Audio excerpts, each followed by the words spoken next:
अब देखो बच्चों, आज जो हम टॉपिक स्टार्ट करेंगे और ये टॉपिक है थ्योरीज ऑफ कॉम्प्लेक्स फॉर्मेशन, संकुल निर्माण के सिद्धांत।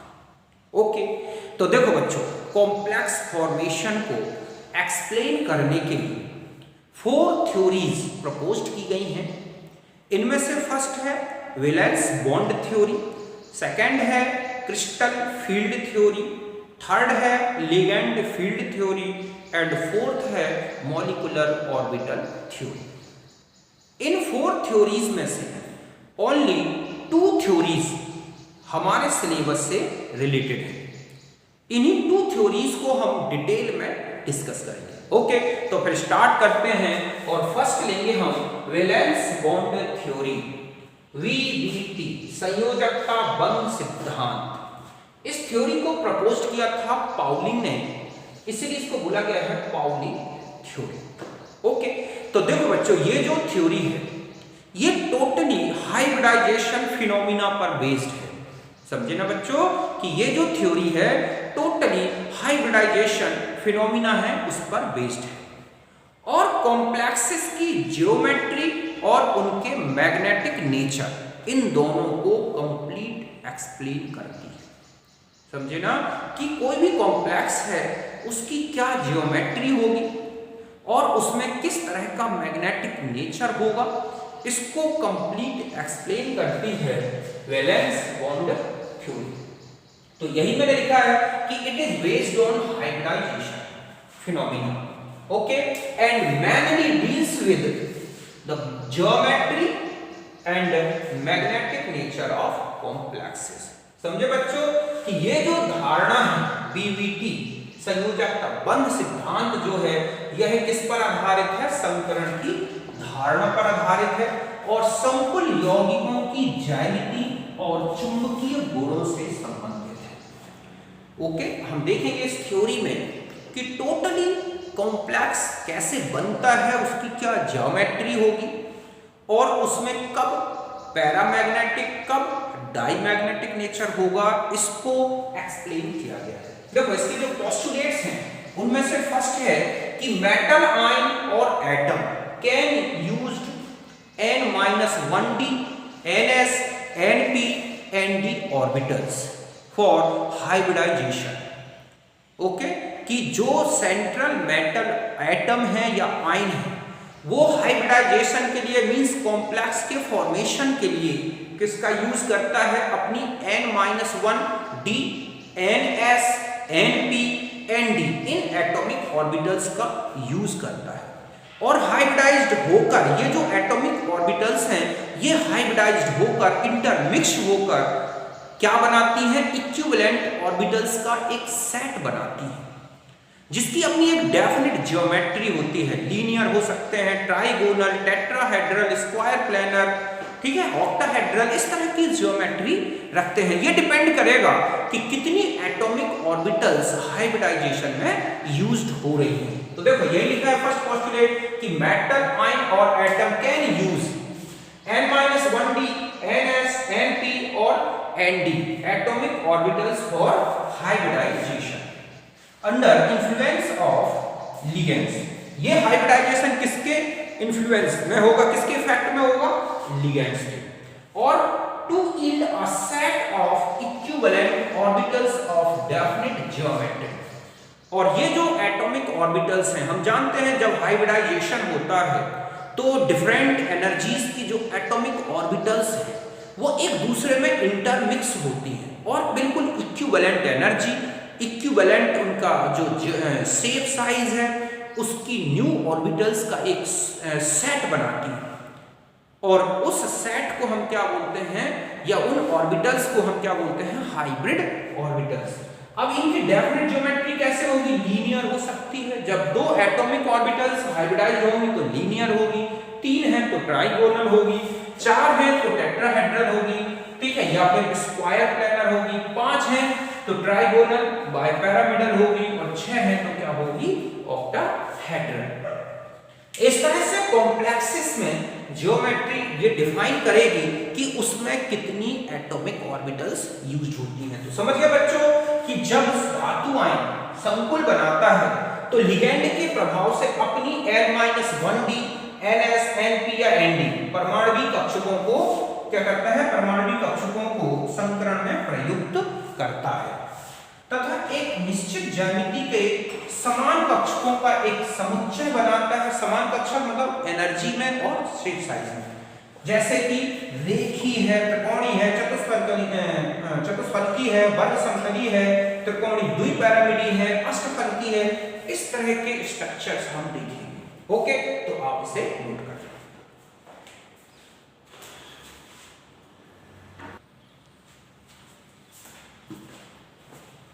अब देखो बच्चों, नेक्स्ट पोस्टुलेट है कि हाइब्रिड ऑर्बिटल्स जो सेंट्रल मेटल एटम की जो हाइब्रिड ऑर्बिटल्स हैं और जो लिगेंड ऑर्बिटल्स हैं, इनमें ओवरलैपिंग होती है और इस ओवरलैपिंग में जो है एक कोऑर्डिनेशन बॉन्ड बनता है। इस कोऑर्डिनेशन बॉन्ड फॉर्मेशन में लिगेंड की जो सिग्मा ऑर्बिटल है वो एक पूरा इलेक्ट्रॉन पेयर डोनेट करती है, जिससे M और L के बीच में एक क्या बन जाता है, कोऑर्डिनेशन बॉन्ड। ये लिखा है कि hybrid orbitals and ligand orbitals are allowed to overlap with each other and form M-L coordination bond. Means lone pair का डोनेशन लिगेंड से कहां हो रहा है, मेटल की तरफ। Coordination bond in which sigma orbitals of ligand donate electron pair for coordination bonding. बात समझ गए ना बच्चों कि जब हाइब्रिड ऑर्बिटल और लिगेंड की ऑर्बिटल्स इनके बीच में ओवरलैपिंग होती है तो कोऑर्डिनेशन बॉन्ड बनता है। इस कोऑर्डिनेशन बॉन्ड फॉर्मेशन में लिगेंड अपना एक इलेक्ट्रॉन युग्म, इलेक्ट्रॉन पेयर डोनेट करता है। कितने पेयर डोनेट करेगा लिगेंड, ये डिपेंड करता है लिगेंड की डेंसिटी पर। ओके, तो यहां तक समझ गए कि संकृत कक्षक तथा लिगेंड कक्षक अतिव्यापन करके Ml उप सहसंयोजी बंध बनाती है, जिसमें लिगेंड कक्षक इलेक्ट्रॉन युग्म दान करता है। तो यहां तक नोट करें, फिर बताता हूं।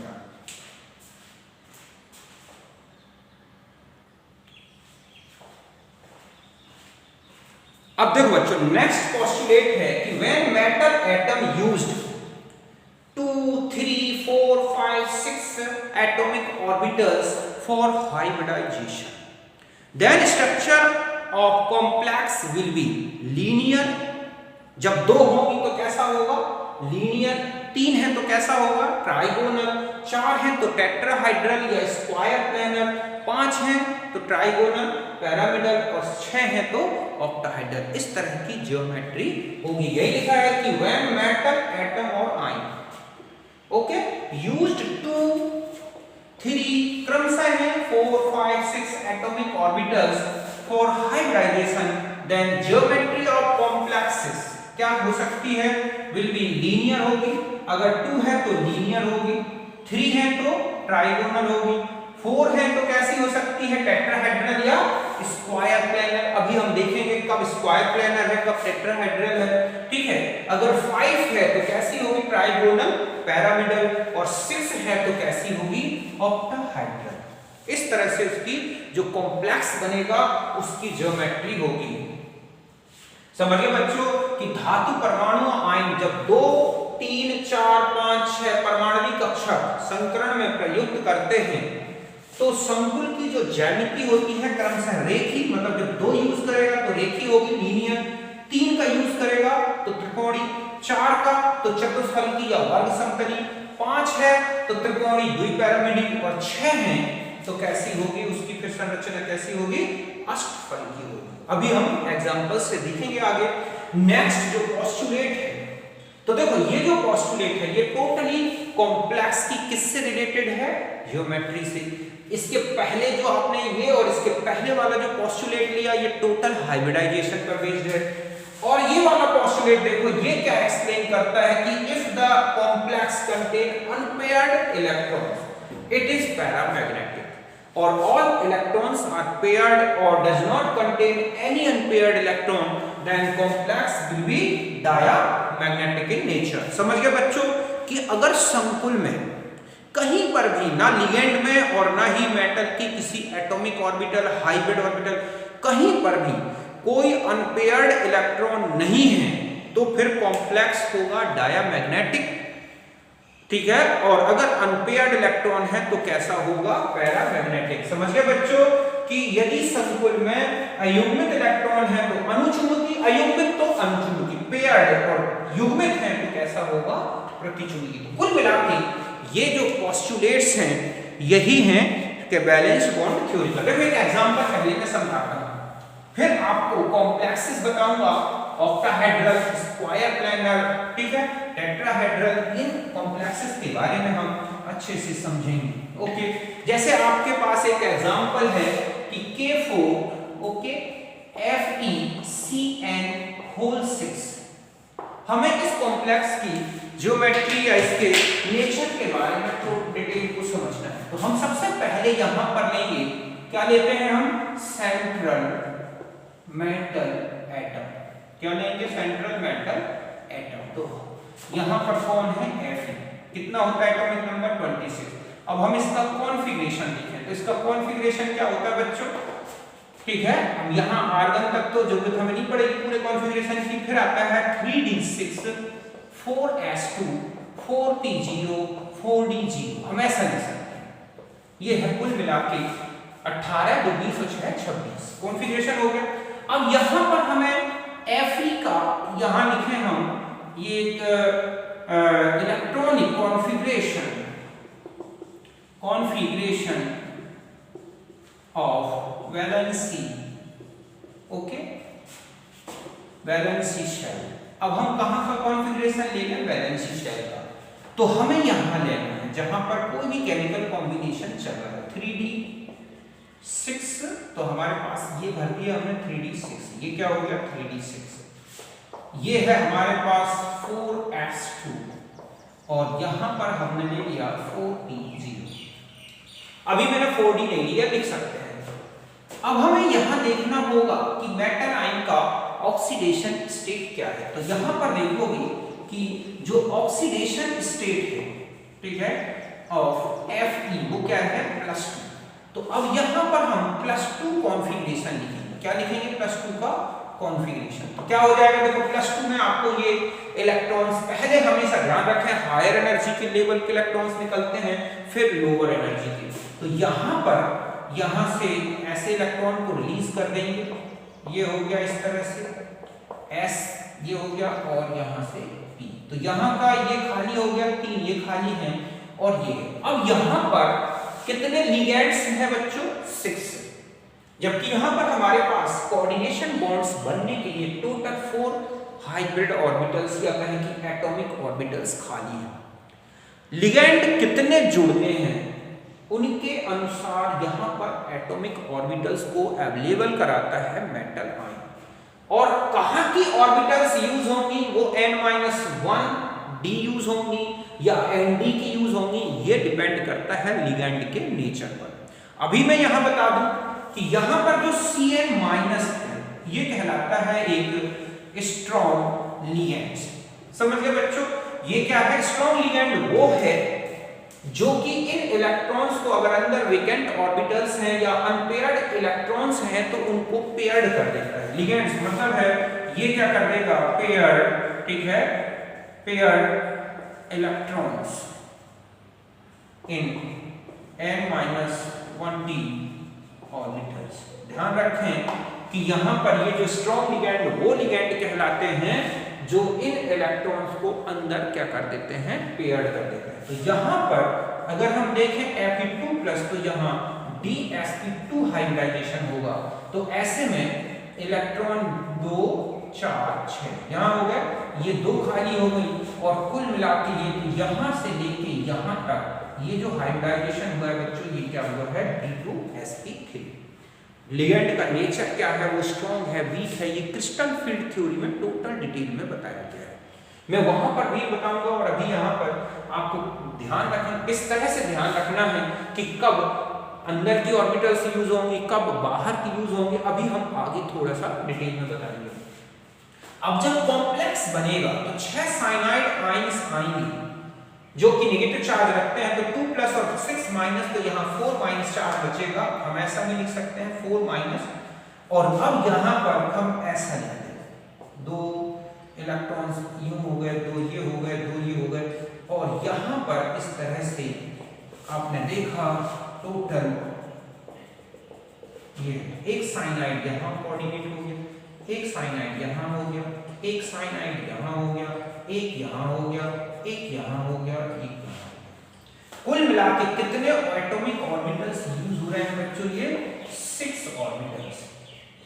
और अभी मैंने आपको बताया है कि अगर ऑर्बिटल्स कितने हैं 6, तो यहाँ पर जो स्ट्रक्चर बनेगा कॉम्प्लेक्स का, एक साइनाइड यहाँ, एक यहाँ, एक यहाँ, एक यहाँ, एक यहाँ और एक यहाँ, और हम इसे बोलेंगे क्या?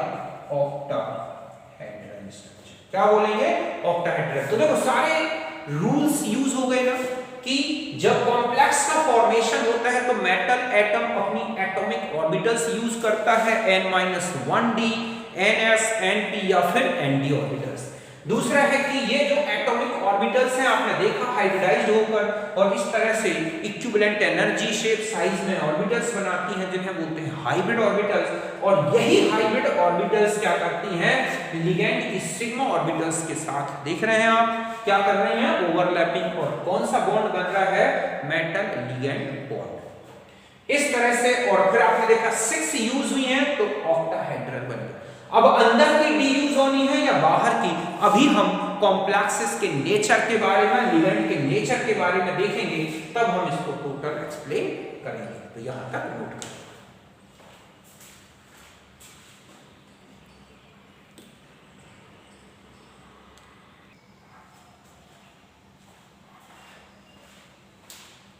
अब देखो बच्चों, यहां पर हम टेट्राहेड्रल, स्क्वायर प्लैनर और ऑक्टाहेड्रल इन कॉम्प्लेक्सेस में हाइब्रिडाइजेशन देखेंगे।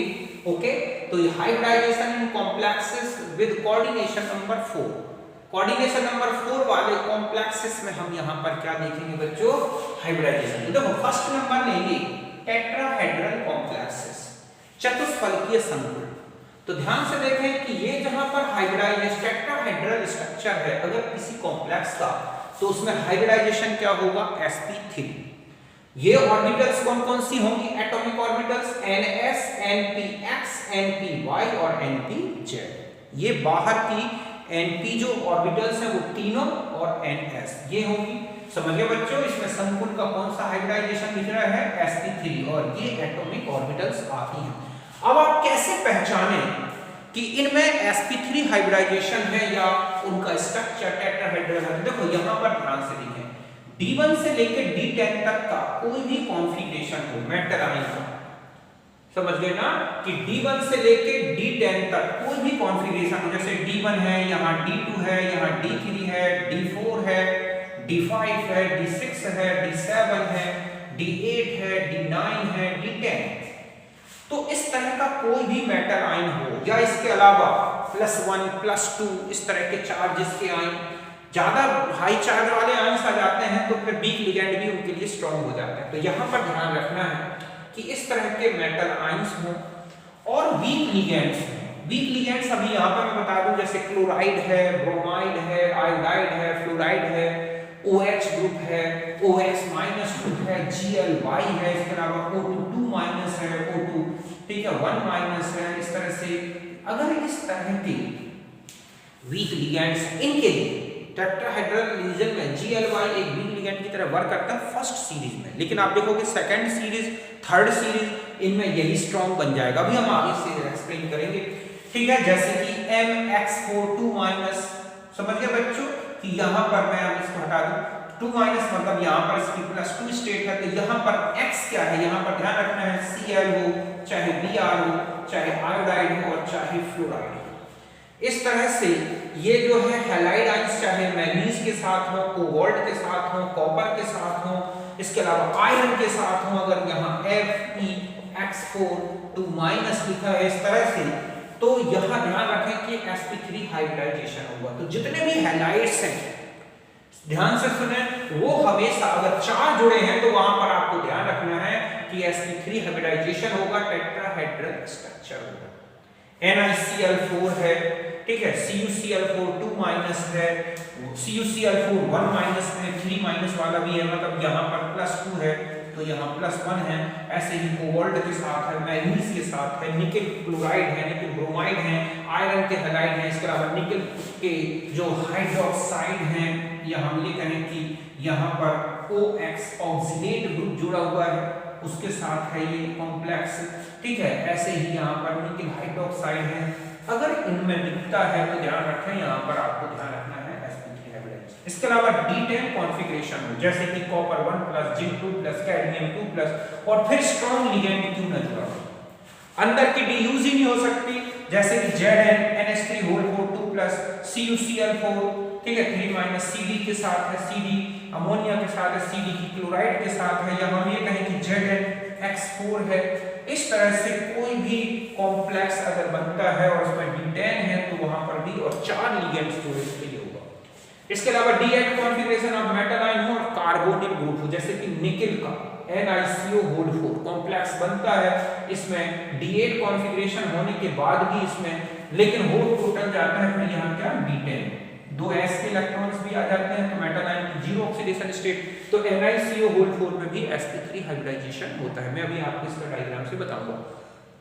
इसके अलावा CrO4 2 माइनस MnO4 1 माइनस, ये भी जो है इनमें भी sp3 हाइब्रिडाइजेशन है, और ये दोनों डायमैग्नेटिक हैं, इनमें कोई अनपेयर्ड इलेक्ट्रॉन नहीं होते, और ये जो है ये कैसे हैं, पैरामैग्नेटिक होते हैं।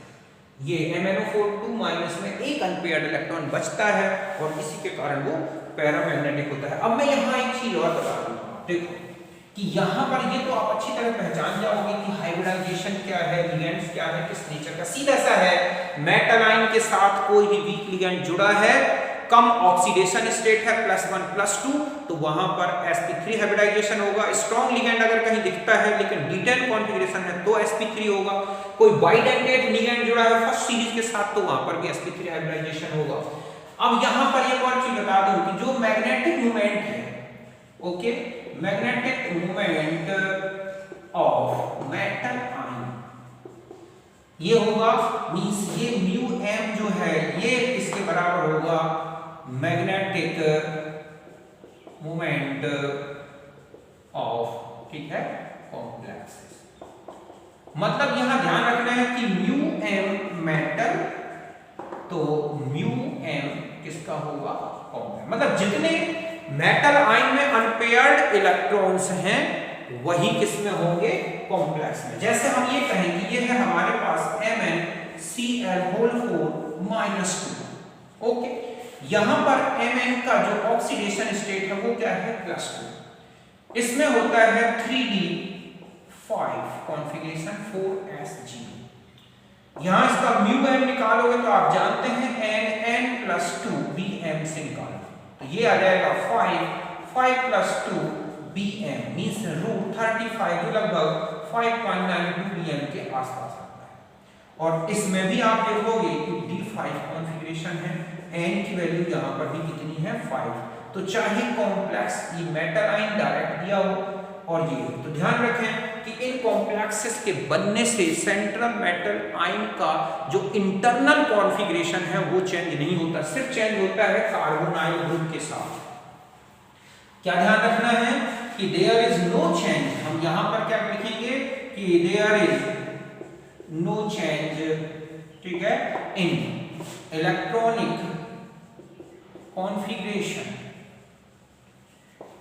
कॉन्फ़िगरेशन ऑफ मेटल आयन, ठीक है, during formation of complex. Means Dn configuration है मेटल आयन का, ठीक है। अब जो भी चार्ज हो प्लस माइनस वही Dn कॉन्फ़िगरेशन होगा किसमें, कॉम्प्लेक्स। अगर यहां पर D1 कॉन्फ़िगरेशन है मेटल आयन का, समझ गए बच्चों, तो यहां पर अगर कॉम्प्लेक्स भी बन गया मेटल का, सपोज X ये 4 बना है और जो भी प्लस माइनस चार्ज आ रहा है, तो यहां पर भी कितना कॉन्फ़िगरेशन रहेगा, D1। तो जब इलेक्ट्रॉन्स ही चेंज नहीं होंगे मेटल आयन की, तो ऐसे में कॉम्प्लेक्स का जो मैग्नेटिक मोमेंट है वही मेटल आयन का आएगा, जो मेटल आयन का है वही कॉम्प्लेक्स का आएगा। तो यहां तक बात समझ गए बच्चों कि धातु आयन का चुंबकीय आघूर्ण और संकुल आयन का चुंबकीय आघूर्ण बराबर होता है, क्योंकि मेटल आयन के d इलेक्ट्रॉन्स की पेयरिंग में कोई इफेक्ट नहीं पड़ता, वो जैसा कॉन्फ़िगरेशन मेटल आयन में था वही कॉम्प्लेक्स आयन में होगा। तो ऐसे जो कॉम्प्लेक्सेस हैं ज्यादातर मैग्नेटिक होते हैं। D10 को छोड़ दो, D0 कॉन्फ़िगरेशन छोड़ दो, तब जाके ये सारे के सारे, मतलब हम ये कहें कि D1 से लेके D9 का कॉन्फ़िगरेशन है तो वो कैसा होगा, पैरा मैग्नेटिक। D0 हो या फिर D10 हो, समझ गए बच्चों, तब जाके वो कैसा होगा, dia magnetic. Means zinc 2+, Cd2+, ठीक है, इनके कौन या Cu1+, Ag1+, Au1+, ये कैसे होंगे, डाया मैग्नेटिक कॉम्प्लेक्स। या हम ये कहें कि D0 कॉन्फ़िगरेशन वाले में आपने देखा ये है या ये है, ये भी डाया मैग्नेटिक है। तो आप समझ गए होंगे इनके इसको नोट।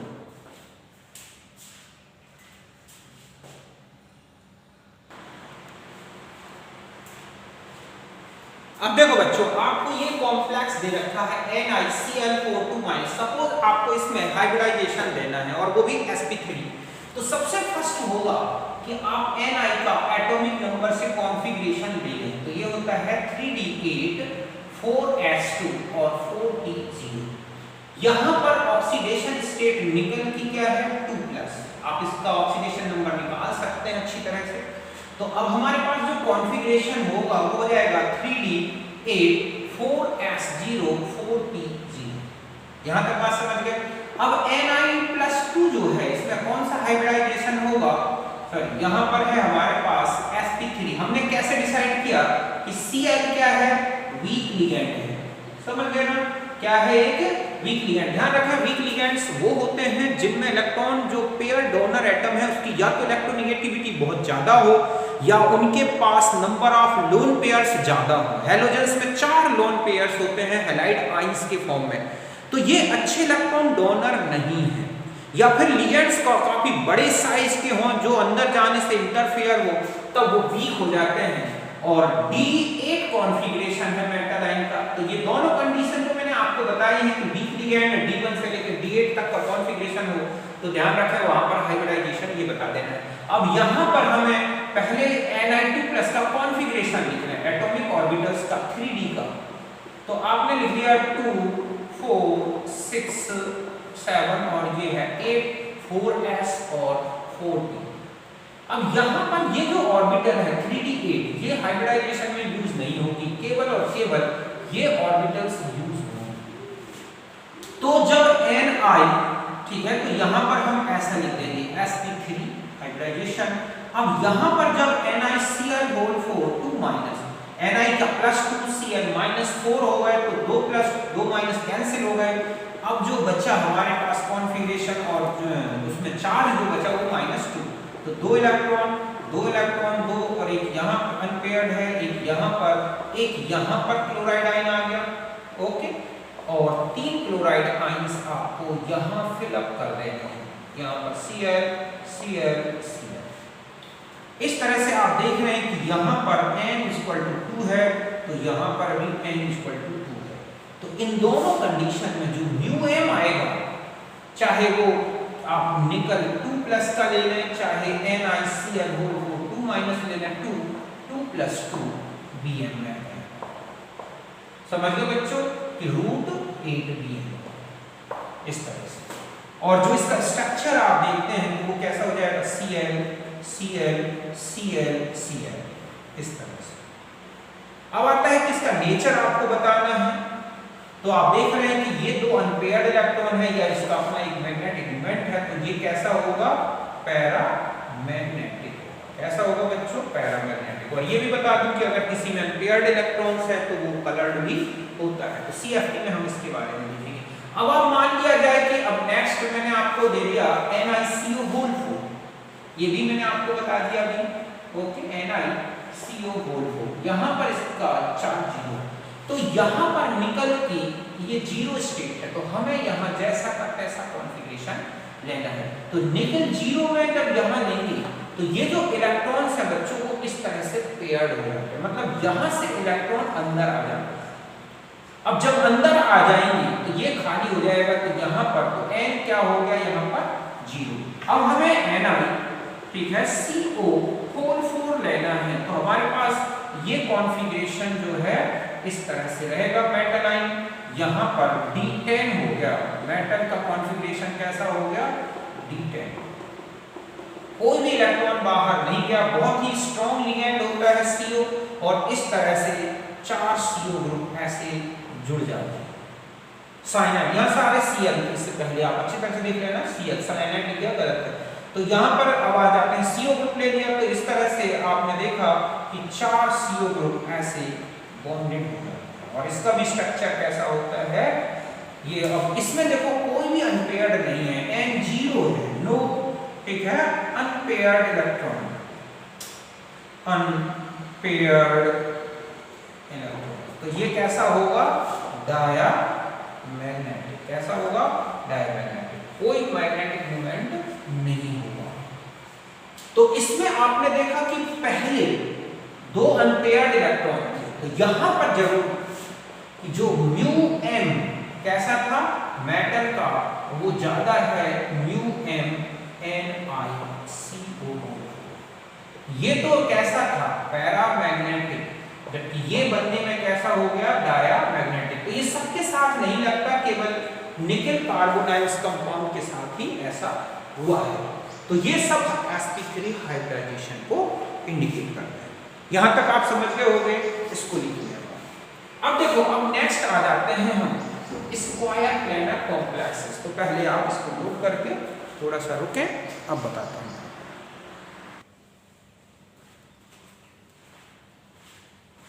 अब देखो बच्चों, नेक्स्ट आ जाते हैं, और ये है स्क्वायर प्लेनर कॉम्प्लेक्सेस। इनको बोलते हैं वर्गाकार, ठीक है, समतल, वर्गाकार समतलीय समतल।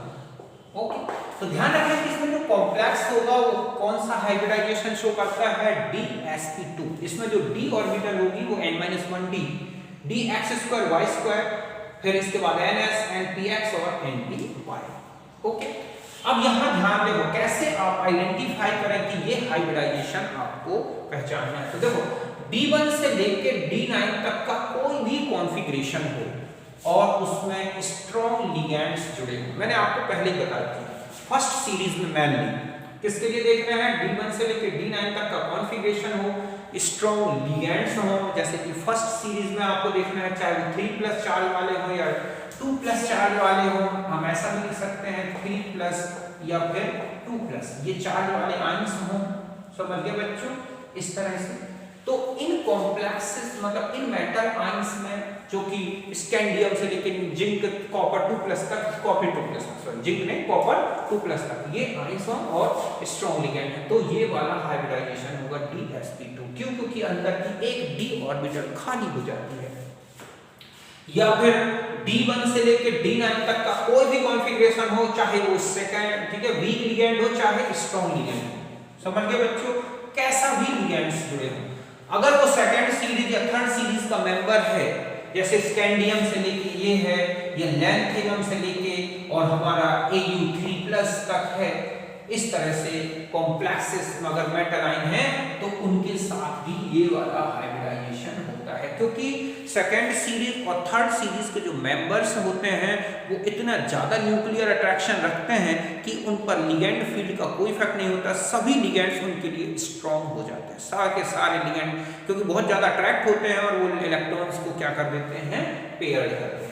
अब कुछ इंपॉर्टेंट एग्जांपल्स जो कि बार-बार रिपीट होते रहते हैं आपके, ठीक है, एक्सरसाइज में आप देखोगे, जैसे कि NiCN4 2 NiNH3 2 CuCN4 2 CuNH3 2 इस तरह के जो कॉम्प्लेक्सेस हैं, AgF4 1 CuGl 2 कॉपर के साथ ग्लाइसिनेट है, ठीक है, PdX4, यहाँ X वही है, फिर से क्लोराइड है, ब्रोमाइड है, आयोडाइड है, ब्रोमाइड इसकी है, फ्लोराइड है।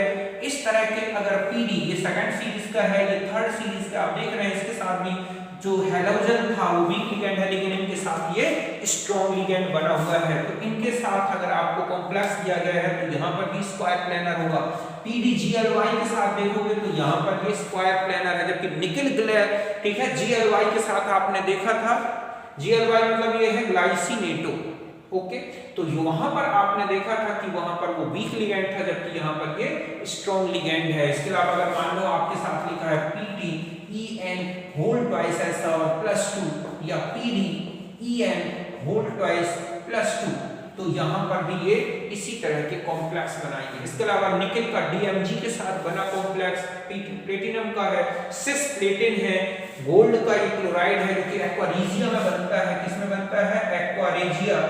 तो इसमें भी ये कॉम्प्लेक्स है। इसी तरह से कॉपर का ग्लाइ, ठीक है, कॉपर के साथ भी बने हुए जो है कॉम्प्लेक्सेस हैं Gly के, उनको भी इसी सीरीज में आएंगे, मतलब इसमें आते हैं। अब एक बात ध्यान रखना है कि यहाँ पर जो मेटल आयन का मैग्नेटिक मोमेंट होगा वो कॉम्प्लेक्स के मैग्नेटिक मोमेंट से ज्यादा रहता है। मतलब कॉम्प्लेक्स का जो मैग्नेटिक मोमेंट है वो मेटल आयन के मैग्नेटिक मोमेंट से कम हो जाएगा। क्यों? क्योंकि इलेक्ट्रॉन्स क्या हो जाते हैं बच्चों? पेयर्ड हो जाते हैं। हम मतलब आपको ये ध्यान रखना है कि जो लिगेंड होते हैं, ठीक है, स्ट्रॉन्ग लिगेंड्स जो होते हैं, स्ट्रॉन्ग लिगेंड्स पेयर्ड, ठीक है, electrons of metal ions, metal ions के इलेक्ट्रॉन्स को पेयर कर देते हैं, पेयर्ड कर देते हैं, जिसके कारण ही इलेक्ट्रॉन का जो है मैग्नेटिक मोमेंट डिक्रीज होता है। देखो एक एग्जांपल से मैं आपको समझाता हूं कि किस तरह से, और बस वही ध्यान रखना है कि अगर कोई अनपेयर्ड इलेक्ट्रॉन है तो मैग्नेटिक मोमेंट होगा और वो पैरामैग्नेटिक नेचर का होगा। सबसे ज्यादा जैसे CuNH3 होल 4 +2 है बच्चों, तो Cu का कॉन्फ़िगरेशन कितना होगा? आर्गन 3d10 और ये क्या है 4s1 4p0।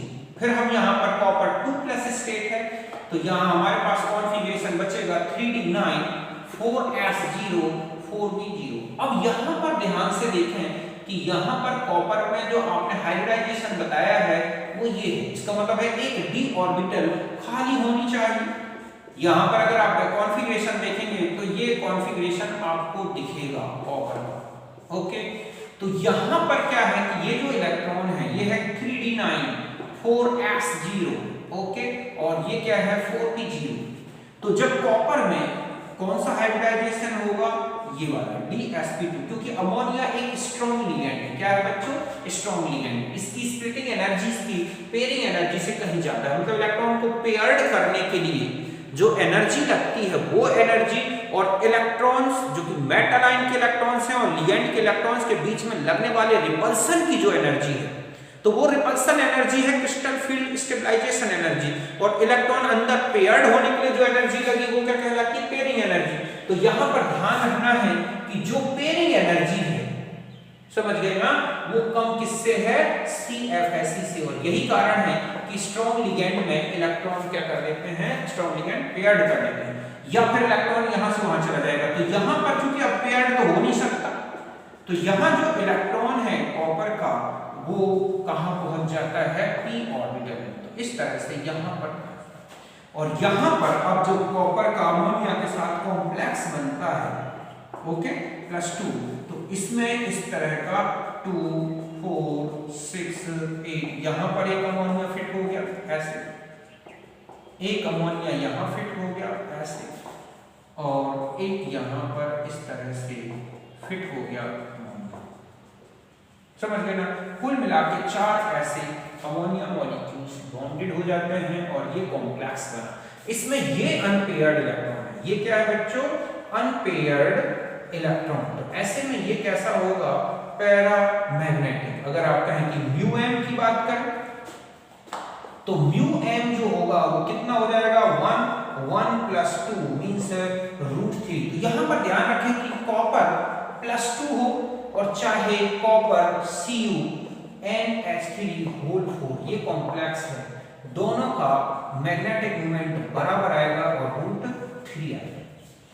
समझ गए ना? क्योंकि इसमें अभी भी एक इलेक्ट्रॉन उठ के वहां चला गया है, लेकिन अगर कोई ऐसा कॉम्प्लेक्स दे दें जैसे कि मैंने यहाँ पर आपको दे दिया कि यहाँ तक बात समझ गए ना, तो ये डायमैग्नेटिक पैरामैग्नेटिक नेचर क्यों है, क्योंकि इसका एक इलेक्ट्रॉन p ऑर्बिटल में बना रहता है उसी के कारण।